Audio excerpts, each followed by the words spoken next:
This morning, when I walked into my backyard, I witnessed the most horrific moment of my life.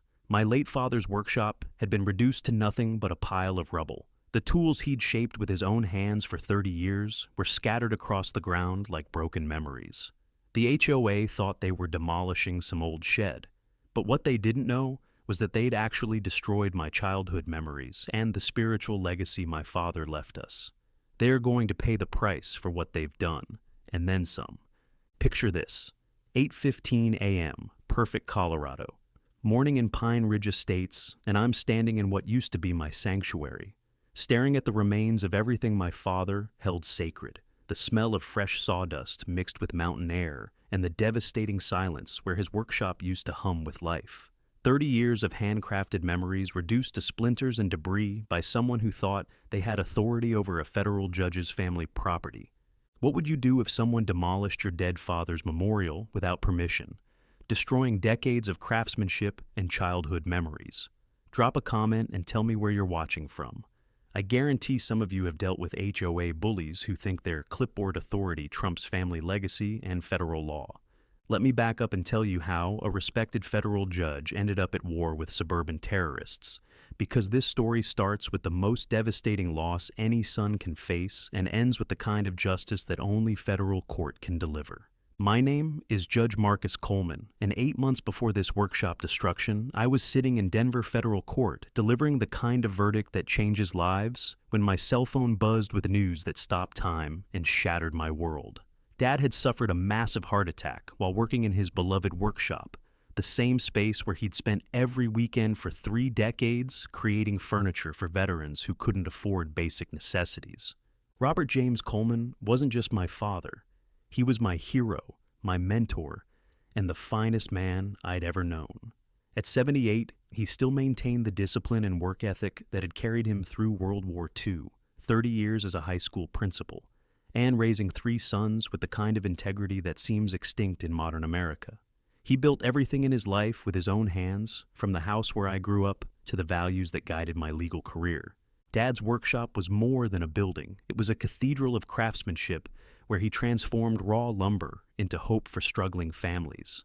Every Saturday morning for 30 years, he'd disappear into that sacred space armed with coffee, classical music, and the patient dedication of someone who understood that real value comes from creating rather than consuming. The furniture Dad built wasn't fancy or expensive, but it was sturdy, beautiful, and made with love that you could feel in every joint and finish. Kitchen tables for young military families starting their first homes, bookshelves for teachers whose salaries barely covered rent, rocking chairs for elderly veterans spending their final years alone. Dad never charged full cost, often worked for free, and always delivered more than promised. But the workshop meant even more to our family than Dad's generous mission. It was where he taught me to use tools, understand wood grain, and appreciate the satisfaction that comes from building something with your own hands. Summer afternoons when I was 8, 10, 12 years old, learning to measure twice and cut once while Dad patiently corrected my mistakes and praised my small successes. Those workshop hours shaped me more than law school ever did. Dad's lessons about precision, patience, and integrity became the foundation for my judicial career. Every time I delivered a verdict from the federal bench, I carried his voice reminding me that justice, like fine woodworking, requires careful attention to detail, an unwavering commitment to doing things right. The cancer diagnosis came 2 years before his heart attack, but Dad refused to let the disease slow his workshop productivity. If anything, he worked with increased urgency, determined to complete as many projects as possible while his hands remained steady. The chemotherapy made him weak, but his dedication never wavered. Even on his worst days, he'd spend at least an hour in the workshop, touching his tools and planning his next creation. After Dad's funeral, I inherited the house in Pine Ridge Estates, where he'd lived for 15 years after retiring from education. The property came with his workshop, his tools, and thousands of memories that made the building's sacred space deserving protection rather than development. I'd planned to maintain Dad's legacy by continuing his veteran furniture mission, using federal court scheduling breaks to honor his charitable work. Pine Ridge Estates seemed perfect for preserving Dad's memory while providing mountain retreat from the political pressure of federal court responsibilities.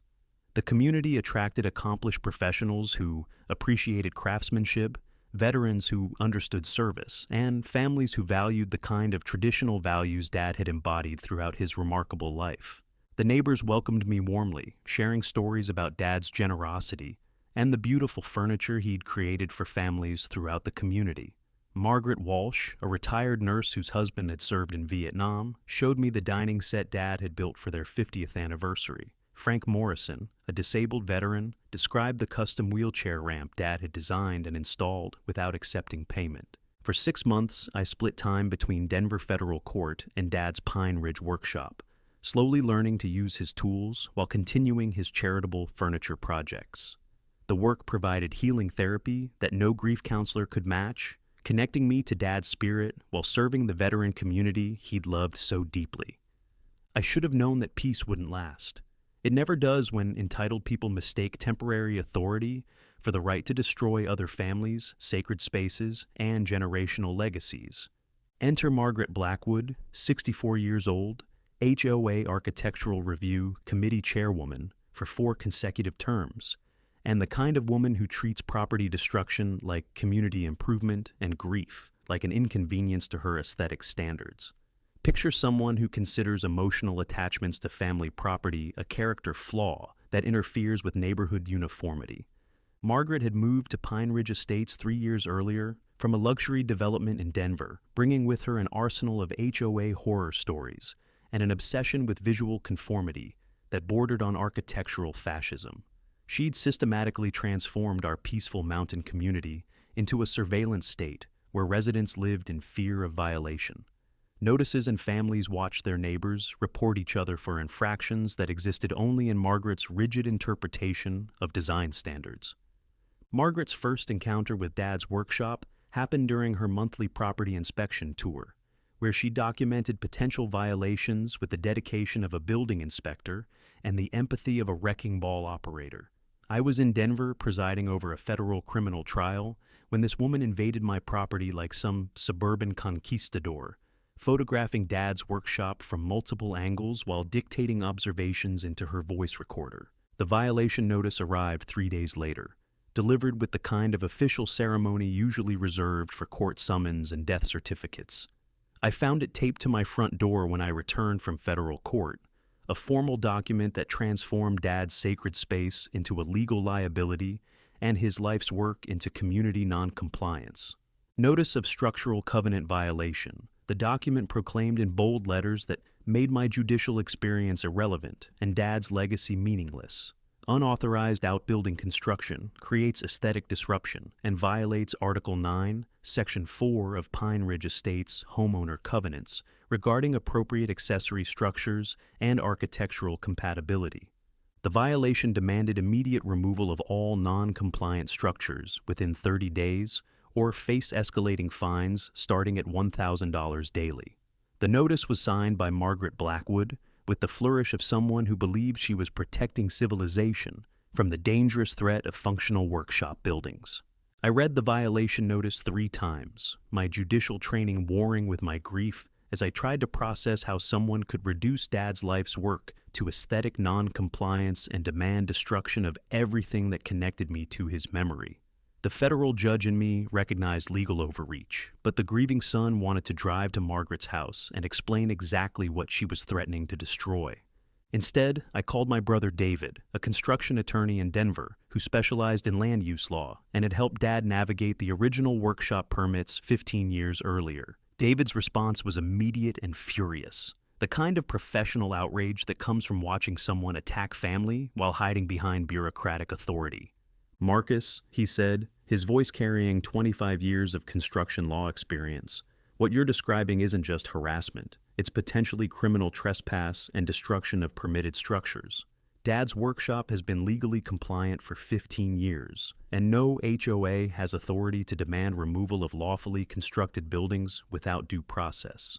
David connected me with Robert Chen, a property rights attorney who specialized in HOA abuse and had built his reputation destroying suburban dictators who overstepped their legal authority. Robert's track record included successful federal lawsuits against communities that had violated homeowners' constitutional rights through selective enforcement and discriminatory targeting of vulnerable residents. Judge Coleman, Robert explained during our consultation, your father's workshop appears to be protected under multiple legal theories. Permitted construction, grandfathered status, and your constitutional property rights all provide defenses against HOA overreach. But more importantly, any attempt to demolish lawfully constructed buildings without proper legal process could constitute criminal conspiracy and federal civil rights violations. Robert's analysis revealed that Margaret's violation notice wasn't just HOA harassment.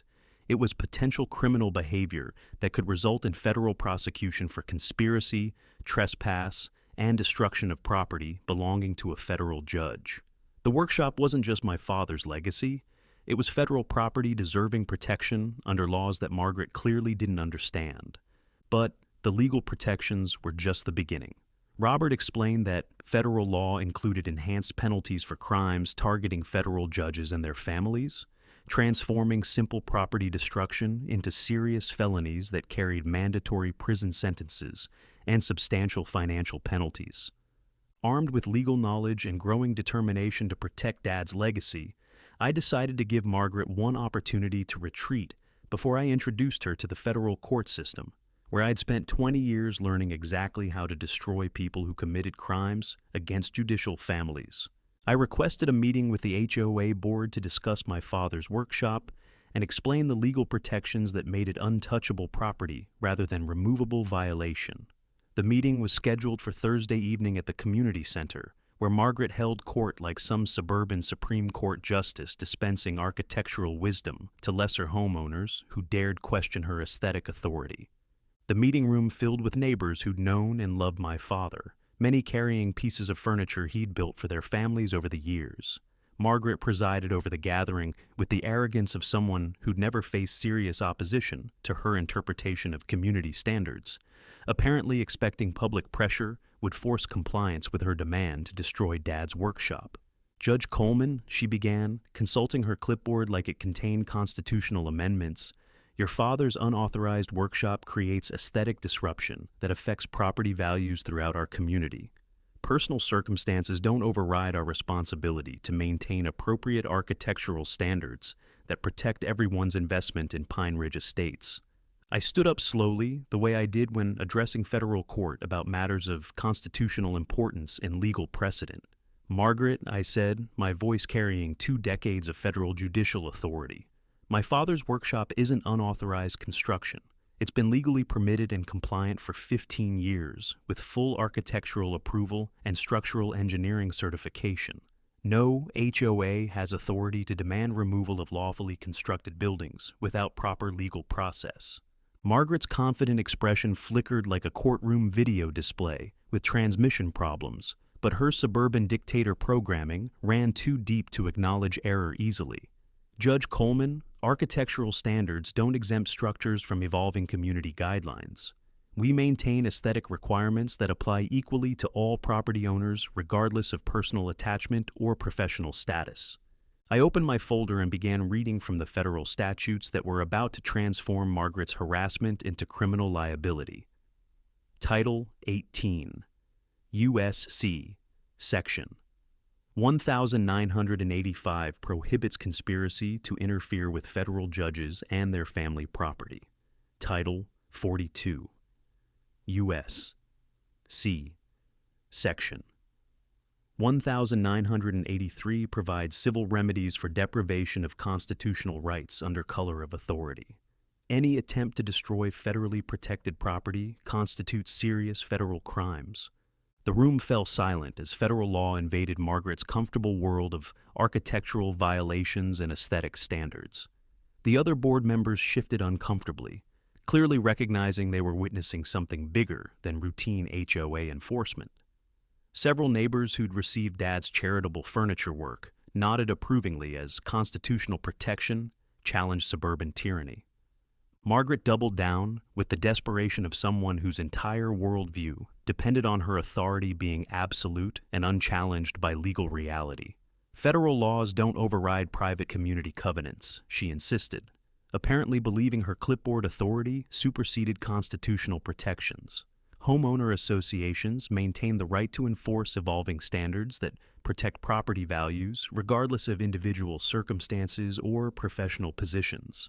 I smiled with the kind of judicial patience I'd developed while explaining legal concepts to defendants who preferred ignorance to understanding the consequences of their actions.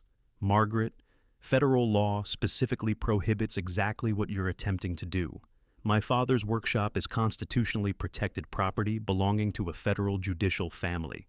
Any conspiracy to destroy federal property carries substantial criminal penalties, including prison sentences and financial forfeiture. The community center atmosphere shifted as residents realized they were watching constitutional law confront HOA authority in real time. Margaret's supporters looked increasingly uncomfortable, while Dad's furniture recipients began speaking up about his charitable work and the community value of preserving his legacy workshop. Frank Morrison, the disabled veteran, stood up with his walker and addressed Margaret directly. That workshop built the ramp that lets me get in my house every day. Judge Coleman's father never charged me a penny and worked weekends to finish it before winter. You want to destroy the place where that kindness lived and breathed for 30 years? That's not community standards, that's community destruction. Margaret's final mistake was escalating instead of retreating from what had clearly become a losing battle against federal law and community sentiment. Judge Coleman, she said, her voice rising with a kind of desperate authority that reveals underlying weakness and growing panic. The HOA board will proceed with enforcement actions regardless of your legal theories. Community standards must be maintained, and your father's workshop violates multiple covenant restrictions that require correction. Margaret, I replied, my voice quiet enough to make everyone lean forward to hear the words that would end her harassment campaign forever. You just committed federal conspiracy against a federal judge's family property in front of witnesses while rejecting constitutionally protected rights. I want to thank you for making the criminal case so much easier to prosecute in my colleague's courtroom. The federal complaint was filed within 48 hours, but Margaret's education about federal law and criminal consequences was just beginning. That weekend, while I was reviewing case law in Dad's workshop and feeling his presence in every tool and timber, Margaret made the decision that would transform simple HOA harassment into federal felonies deserving substantial prison time. She hired a demolition crew to destroy Dad's workshop while I was in Denver presiding over federal court, apparently believing she could eliminate the evidence of her harassment before legal process could protect constitutionally sacred property. The demolition crew arrived at dawn on Tuesday morning, equipped with heavy machinery and a work order that authorized complete destruction of what Margaret had listed as abandoned outbuilding requiring immediate removal. My neighbor David Martinez called me in federal court chambers at 9:30 a.m., his voice shaking with disbelief and rage. "Judge Coleman," he said, "there are bulldozers in your backyard. They're tearing down your father's workshop. Margaret Blackwood is standing there directing the whole operation, like some kind of Suburban general commanding property destruction." I immediately recessed court proceedings and called the Jefferson County Sheriff's Office, demanding immediate response to stop criminal destruction of federal property while requesting emergency injunctive relief from federal court. But by the time law enforcement arrived at my Pine Ridge property, Margaret's demolition crew had reduced Dad's 30-year legacy to the pile of rubble and scattered tools that would haunt my dreams and fuel my determination to seek maximum criminal penalties. The scene I discovered when I arrived from Denver federal court was beyond devastation. It was desecration. 30 years of craftsmanship reduced to splinters and debris.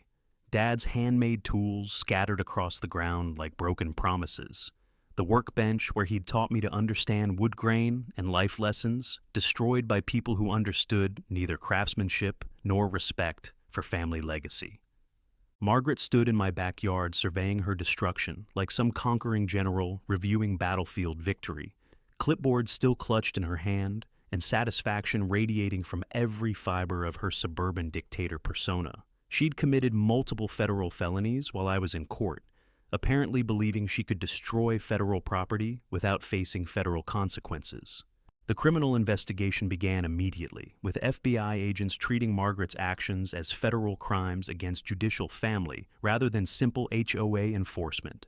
Special Agent Sarah Kim from the Denver field office understood both federal law and the enhanced penalties for targeting judges and their constitutionally protected property. Judge Coleman, she explained during our initial interview, what happened here isn't community standards enforcement. It's federal criminal conspiracy involving destruction of judicial family property, conspiracy to interfere with federal judicial functions, and multiple counts of federal trespass and destruction charges. Mrs. Blackwood's actions qualify for enhanced penalties under federal judicial protection statutes. The federal investigation expanded beyond Margaret's individual crimes to examine Pine Ridge Estate's institutional failures in preventing criminal destruction of residents' lawfully constructed property. The HOA board had enabled Margaret's escalation by refusing to provide legal oversight, rejecting constitutional protections, and maintaining policies that encouraged rather than prevented criminal behavior by community officials. Agent Kim revealed that federal prosecutors were considering charges under organized crime statutes, treating Margaret's systematic harassment of residents as criminal enterprise designed to enrich herself through forced property modifications and discriminatory enforcement targeting vulnerable homeowners. The demolition of Dad's workshop was just the most egregious example of criminal activity that had been occurring throughout Pine Ridge Estates. The community response was immediate and overwhelming. Neighbors who'd received Dad's charitable furniture work were horrified to learn that Margaret had destroyed the workshop, where their dining tables, bookshelves, and wheelchair ramps had been lovingly crafted by hands that understood both woodworking and human kindness. Margaret Walsh organized a memorial service for Dad's workshop, where over 100 residents shared stories about his generosity and the beautiful furniture he'd created for families throughout the community. The gathering became both celebration of Dad's legacy and condemnation of Margaret's criminal destruction of community treasure and family heritage. Frank Morrison started a legal defense fund to support my federal prosecution of Margaret's crimes, attracting contributions from veterans throughout Colorado who'd benefited from Dad's charitable furniture work. The fund raised over $50,000 within a week, demonstrating community-wide support for holding Margaret accountable through maximum federal criminal penalties. The media coverage began locally, but expanded to national attention as Dad's story captured the intersection of HOA abuse, federal judicial protection, and family legacy destruction. The coverage framed Margaret's actions as criminal assault on American values, including respect for veterans, charitable work, and family traditions that transcend suburban conformity. Margaret's response to growing legal pressure was predictably desperate and self-destructive, guaranteeing additional federal charges and longer prison sentences. Faced with federal criminal prosecution and community-wide condemnation, she escalated her criminal behavior in ways that demonstrated clear criminal intent and consciousness of guilt. Margaret began threatening witnesses who'd cooperated with federal investigators, leaving voicemail messages warning residents about the consequences of supporting federal prosecution against community leadership. Each message violated federal witness intimidation laws while providing additional evidence for prosecutors building their criminal conspiracy case. The document destruction escalated when Margaret realized her HOA communications contained damning evidence of her criminal intent and systematic targeting of residents who'd opposed her authority. She broke into the Pine Ridge Community Center at 3 a.m. on a Friday morning, attempting to destroy correspondence and meeting minutes that federal investigators had already copied during their evidence collection. Security cameras captured Margaret's amateur criminal behavior, including clear footage of her license plate, facial identification, and the specific documents she attempted to destroy. Each act of evidence destruction added new federal obstruction charges to her growing criminal liability, while demonstrating the consciousness of guilt that federal prosecutors love presenting to juries. Margaret's final mistake was attempting to flee Colorado when she realized federal charges were imminent, and her criminal behavior had guaranteed substantial prison time. She loaded her Lexus SUV with cash, jewelry, and important documents, then drove toward the Utah border like some suburban Bonnie without a Clyde attempting to escape federal jurisdiction. Colorado State Police arrested Margaret at a border checkpoint, with over $60,000 in cash, evidence of systematic financial fraud through HOA fee manipulation, and detailed plans for establishing new identity in a state without extradition agreements for federal crimes. Her flight attempt added additional federal charges while confirming her criminal intent regarding the workshop destruction. The federal indictment was unsealed on a crisp October morning that reminded me of Dad's favorite season when mountain air carried the scent of wood smoke and promise of craftsman's work ahead. United States versus Margaret Ann Blackwood included 23 federal charges ranging from conspiracy against federal judicial family to obstruction of justice, with potential sentences totaling over 40 years in federal prison.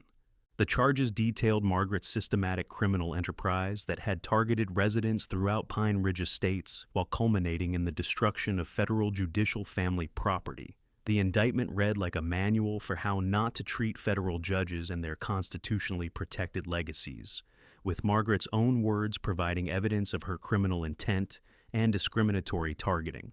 The federal trial was scheduled for spring, but the criminal prosecution provided immediate justice for Dad's memory and protection for other residents who'd suffered under Margaret's systematic harassment. Federal Judge Susan Martinez, my esteemed colleague, issued comprehensive injunctive relief, prohibiting further HOA harassment of residents, while requiring full restitution for all victims of Margaret's criminal enterprise. Judge Martinez's orders were thorough and permanent, protecting not just the memory of Dad's workshop, but establishing precedent that would prevent similar criminal destruction of residents' lawfully constructed property throughout Colorado. The federal court specifically recognized family workshops and charitable facilities as deserving enhanced protection under constitutional property rights. The preliminary injunction also included broader protections for Pine Ridge residents, requiring HOA compliance with federal law while prohibiting discriminatory enforcement targeting vulnerable families. Margaret's crimes had resulted in court-ordered reforms that would protect every resident from similar criminal harassment and property destruction. But the most satisfying aspect of the federal intervention was the financial impact on Margaret personally. Judge Martinez ruled that Margaret's criminal destruction had caused substantial emotional distress and property damage, awarding damages that included workshop reconstruction costs, emotional trauma therapy, and punitive damages designed to deter future criminal behavior by HOA officials. The monetary award was followed by attorney fee provisions that made Margaret personally liable for all costs of federal prosecution and civil litigation. Federal law includes fee-shifting provisions that require criminally liable parties to pay for their victims' legal representation, transforming Margaret's crimes into expensive lessons about respecting federal judicial families. The criminal trial opened 8 months after Margaret had destroyed Dad's workshop, in the same Denver federal court where I'd presided over criminal cases for 20 years. The irony wasn't lost on anyone present that Margaret would face federal justice in the building where I'd spent my career ensuring criminals faced appropriate consequences for their actions. The prosecution was led by United States Attorney Jennifer Walsh, a former federal prosecutor who understood both criminal law and the enhanced penalties for crimes targeting federal judicial families. Walsh had built her career destroying criminals who thought their positions protected them from federal consequences, and Margaret's case provided overwhelming evidence of systematic criminal activity, deserving maximum punishment. The trial evidence included recordings of Margaret's criminal conspiracy discussions, email communications documenting her targeting of federal judicial family, and witness testimony from dozens of residents who'd suffered under her systematic harassment campaigns. The workshop destruction was the centerpiece, but Margaret's broader criminal enterprise provided context for understanding her escalating criminal behavior. My testimony was particularly powerful, describing Dad's charitable work and the sacred nature of the workshop that Margaret had criminally destroyed. I wore my federal judicial robes while testifying, representing not just personal loss, but institutional respect for family legacies and constitutional property protections that Margaret had criminally violated. The jury listened with obvious sympathy and growing anger as I described finding Dad's tools scattered like broken memories across ground where his workshop had stood for 15 years. My testimony transformed Margaret's actions from property dispute into criminal assault on American values, including family heritage, charitable service, and respect for federal judicial authority. The defense strategy was pathetic in its desperation and insulting in its assumptions about federal criminal law. Margaret's attorney, an expensive criminal defense lawyer from Denver, attempted to portray her destruction as good faith enforcement of community standards by a dedicated volunteer protecting property values from non-conforming structures.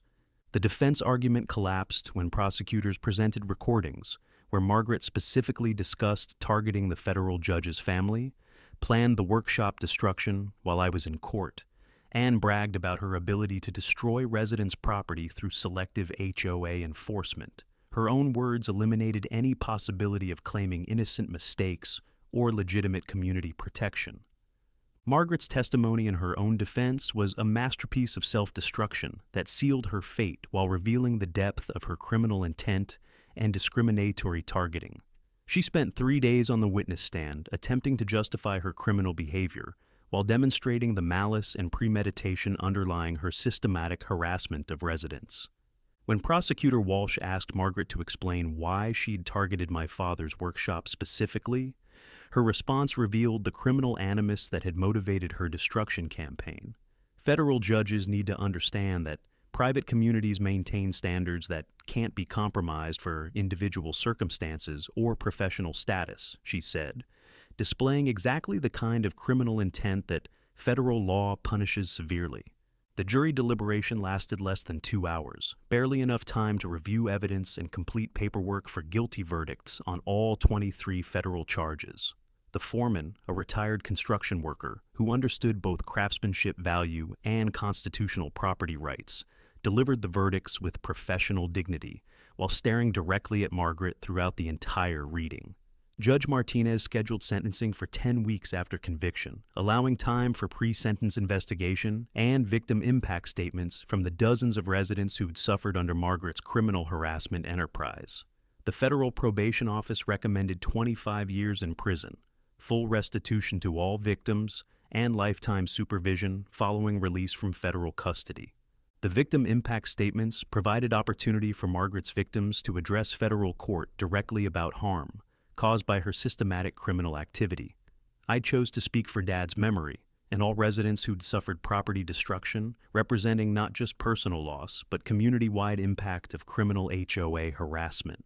Your Honor, I began, wearing my federal judicial robes and speaking with authority earned through 20 years of criminal law experience, Margaret Blackwood didn't just destroy my father's workshop. She committed criminal assault on American values, including family heritage, charitable service, and constitutional property rights that federal law exists specifically to protect.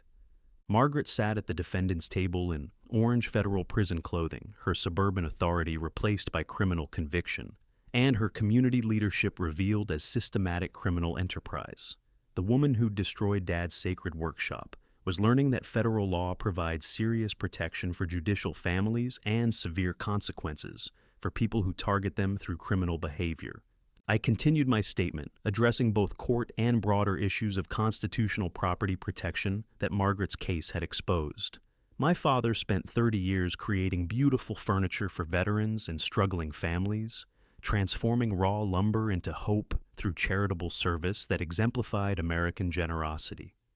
Margaret's criminal destruction of his workshop represents everything federal law exists to prevent, including targeting judicial families through systematic property crimes.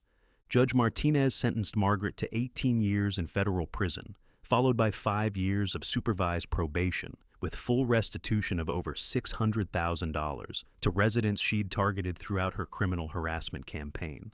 The sentence included forfeiture of all assets derived from her criminal enterprise and lifetime prohibition from serving in any HOA leadership position. The most satisfying aspect of Margaret's sentence was the community service requirement following her prison release. Judge Martinez specifically ordered Margaret to work at veterans organizations and charitable woodworking programs, ensuring she'd spend years serving the communities she'd criminally targeted during her HOA reign of terror. The conviction and sentencing made national news as HOA harassment escalated into major federal criminal prosecution targeting judicial family property. Margaret Blackwood became cautionary tale about constitutional property destruction, federal judicial protection, and criminal consequences for suburban terrorism disguised as community standards enforcement. The broader impact extended far beyond individual justice for Margaret's victims. The case established federal precedent for prosecuting property destruction, targeting judicial families as serious federal crimes, leading to similar investigations nationwide, where HOA officials had criminally harassed residents through systematic property destruction and discriminatory enforcement. The Department of Justice created new enforcement protocols for investigating crimes against federal judicial families, while Congress held hearings on HOA reform legislation designed to prevent similar criminal targeting of federal judges and their constitutionally protected property. Margaret's case became foundation for strengthened federal protection of judicial family rights. Pine Ridge Estates underwent complete transformation following Margaret's federal conviction. The new HOA board, elected after community-wide recognition of systematic criminal harassment, implemented oversight procedures that made future criminal behavior impossible while ensuring residents receive support, rather than systematic targeting through discriminatory enforcement. The community culture changed dramatically as neighbors who had been isolated by Margaret's criminal harassment began working together to create a supportive environment where family legacies were protected rather than criminally destroyed. Annual memorial events honoring Dad's charitable work replaced Margaret's harassment campaigns, while his furniture recipients shared stories celebrating his generous spirit. Most importantly, I've rebuilt Dad's workshop using his original plans and tools that survived Margaret's criminal destruction. The new building incorporates modern security systems while maintaining the sacred atmosphere where Dad had spent 30 years creating furniture for families who couldn't afford store prices but deserved dignified homes. The reconstructed workshop serves dual purposes, continuing Dad's charitable furniture mission while providing educational space for young people learning woodworking skills that connect them to traditional American craftsmanship. Every piece of furniture created in the new workshop carries Dad's legacy forward while demonstrating that criminal destruction cannot eliminate family heritage when federal law provides meaningful protection. The Veterans Furniture Program has expanded beyond Dad's original mission to include partnership with federal agencies serving disabled veterans, homeless families, and struggling military personnel transitioning to civilian life. The workshop produces over 200 pieces annually, each carrying forward Dad's belief that everyone deserves furniture made with love, rather than mass-produced convenience. My judicial career has been enriched by understanding how federal law protects family legacies from criminal destruction, while ensuring constitutional property rights remain meaningful for all Americans, not just those with professional positions or political influence. Dad's workshop case demonstrated that federal judges' families deserve enhanced protection, while ordinary citizens deserve constitutional respect. Margaret Blackwood began serving her federal prison sentence at a minimum security facility designed for white-collar criminals, where clipboard authority provides no protection from consequences of targeting federal judicial families through systematic criminal behavior. Her conviction serves as permanent reminder that property destruction carries serious federal penalties regardless of suburban setting or community position. The ripple effects continue expanding as similar cases across America follow Dad's precedent for federal prosecution of property crimes targeting judicial families. Every successful prosecution makes future criminal harassment less likely, while demonstrating that federal law provides meaningful protection for family legacies deserving respect rather than criminal destruction. 2 years after Margaret's federal conviction, I received a letter from a federal judge in Oregon whose HOA had criminally destroyed his late mother's memorial garden through similar harassment tactics. I connected him with federal prosecutors and civil rights attorneys, leading to another successful prosecution that resulted in substantial criminal sentences and federal protection for judicial family property rights. The Oregon case established additional precedent for protecting judicial families' memorial properties as federally protected spaces deserving enhanced criminal penalties for destruction or harassment. The case demonstrated that Dad's workshop victory in Colorado was an isolated incident, but part of a broader pattern of criminal targeting requiring aggressive federal enforcement. Standing in Dad's rebuilt workshop this evening, running my hands across tools that survived criminal destruction while breathing air that carries scent of fresh lumber and satisfied craftsmanship, I'm reminded of why we fought so hard against Margaret's criminal harassment, not just for Dad's memory, but for every family whose heritage deserves federal protection from suburban terrorism. The workshop represents more than Dad's charitable legacy or our victory over criminal harassment. It symbolizes the principle that federal law provides real protection for family heritage when communities fail to respect constitutional property rights, and that systematic targeting of judicial families will face serious federal consequences regardless of suburban setting or HOA authority.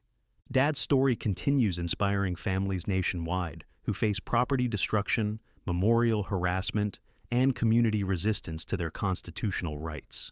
His legacy proves that federal law can transform criminal destruction into protected heritage when families refuse to accept harassment as normal or inevitable community behavior. The mountain air carries scent of pine shavings mixed with valley breeze and sounds of children learning woodworking skills that connect them to traditional American values Dad embodied throughout his remarkable life. His workshop grows more productive each year, providing ongoing testament to charitable service supported by federal constitutional protection.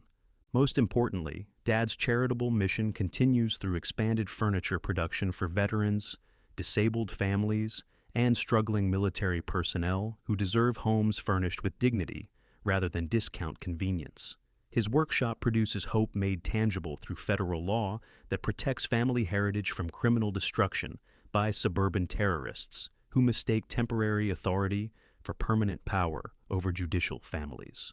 The transformation extends beyond individual healing to institutional change, protecting judicial families throughout America and beyond. Dad's case demonstrated that property destruction targeting federal judges constitutes serious federal crime, deserving substantial punishment, while establishing legal precedent that continues protecting family heritage nationwide. Sometimes the most powerful justice isn't found in criminal sentences or financial restitution, but in workshops that create hope while proving federal law can transform criminal destruction into protected legacy when judicial families refuse to surrender their heritage to suburban dictators who mistake clipboard authority for constitutional supremacy over family tradition. Dad's workshop continues operating, his charitable legacy remains strong, and federal law provides ongoing protection for judicial families facing property harassment.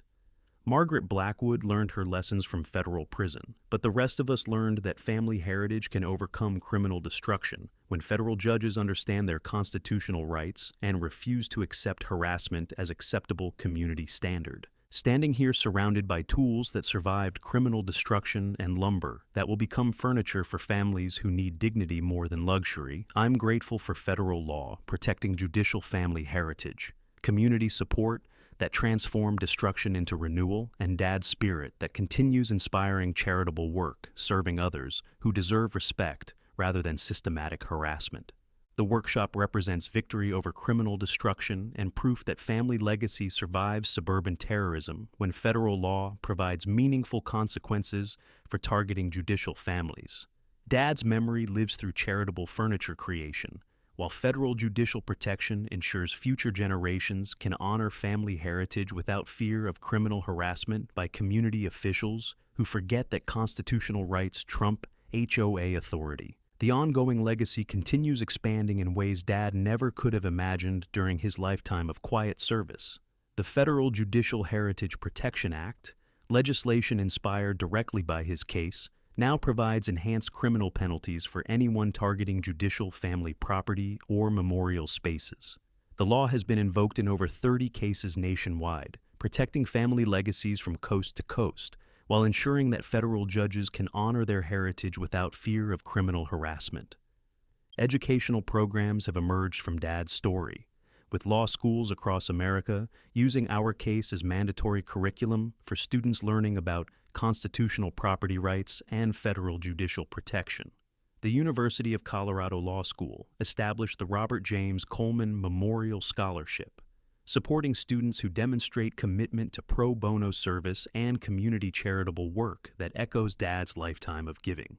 The woodworking apprenticeship program housed in Dad's rebuilt workshop has trained over 200 young people in traditional craftsmanship skills, many of whom have gone on to establish their own charitable furniture programs serving disabled veterans and struggling families.